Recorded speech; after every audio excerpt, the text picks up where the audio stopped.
मेरी और ध्रुव की मुलाकात तब हुई थी जब वह एक स्ट्रगलिंग सिंगर था। वह बार और रेस्टोरेंट में गाया करता था। वह इससे होने वाली कमाई से घर के खर्चे उठाता था। वह बहुत ही आकर्षक व्यक्ति था और उसकी आवाज़ ने मेरे दिल को जीत लिया था। मैं उस पब में काफ़ी ज़्यादा जाती थी जहां वह सिंगिंग करता था। उस समय मैंने बतौर बैंकिंग अपनी करियर की शुरुआत की थी। एक दिन मैंने हिम्मत कर उससे बात की। हम दोनों घंटों तक लगातार बातें करते रहे और तभी रुके जब गार्ड ने हमें बताया कि पब बंद करने का समय हो चुका है। कुछ महीनों बाद हमें एक दूसरे से प्यार हो गया। हम डेट पर जाने लगे और मैं उसके म्यूजिकल शोज के लिए मदद करने लगी।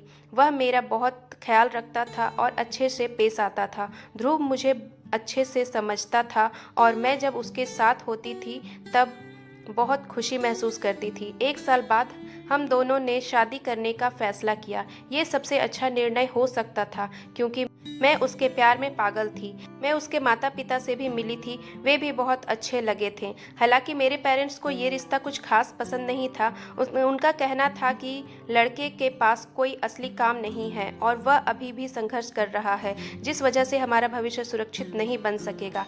लेकिन मैं एक मजबूत और आत्मनिर्भर महिला थी। मैंने इन सब बातों को ध्यान ना देकर फैसला किया कि ध्रुव से ही शादी करूंगी।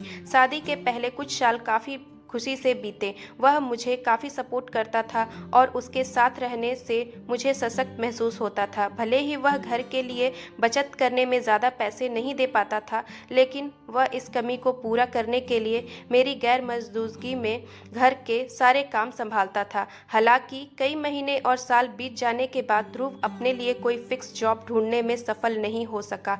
भविष्य को लेकर उसकी कोई मजबूत योजना नहीं थी। शादी के 2-3 साल बीत जाने के बाद वह अपने खर्चों को लेकर मेरे ऊपर काफ़ी ज़्यादा निर्भर होने लगा। घर का पूरा खर्चा और जिम्मेदारी अकेले उठाने मुझे थका रही थी। इसके बावजूद हम ठीक ठाक जिंदगी जी रहे थे। हालांकि बाद में ध्रुव ने बेमतलब की मांगे और खर्चे करना शुरू कर दिया, जिससे हमारे बीच झगड़े होने लगे। इतना ही नहीं, उसके माता पिता भी हमारे घर पर ज़्यादा आने जाने लगे।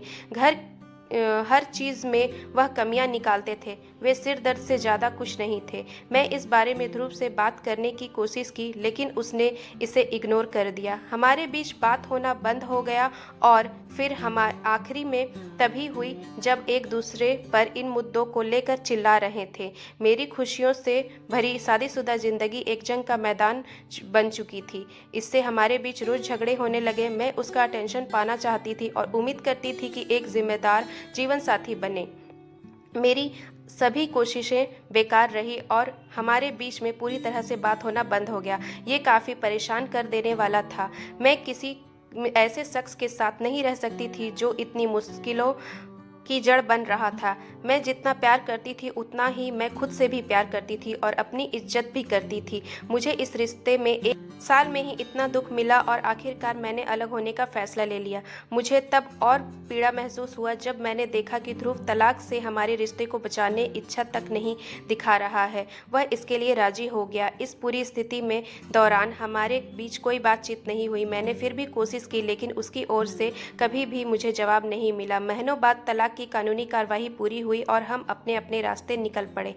मैंने कभी सोचा भी नहीं था कि मैं एक ऐसी शख्स बन जाऊंगी जो अपने पेरेंट्स की बात ना मानकर इच्छा से शादी करे और फिर उसका ये नतीजा निकले। साल 2016 में हमारा तलाक हुआ था। मैंने अपनी नौकरी करना जारी रखा, लेकिन मेरे बुरे शादीशुदा जीवन ने मुझे भावनात्मक रूप से बुरी तरह से थका दिया था। मुझे अभी भी ध्रुव की याद आती थी। आखिर में भले ही मैंने खुद को चुनने का फैसला किया, पर यह भी तो सच है कि मुझे उससे बहुत प्यार था। मैं उसकी व्यक्तित्व और आवाज़ की ओर आकर्षित हुई थी। इसे भूल पाना आसान नहीं।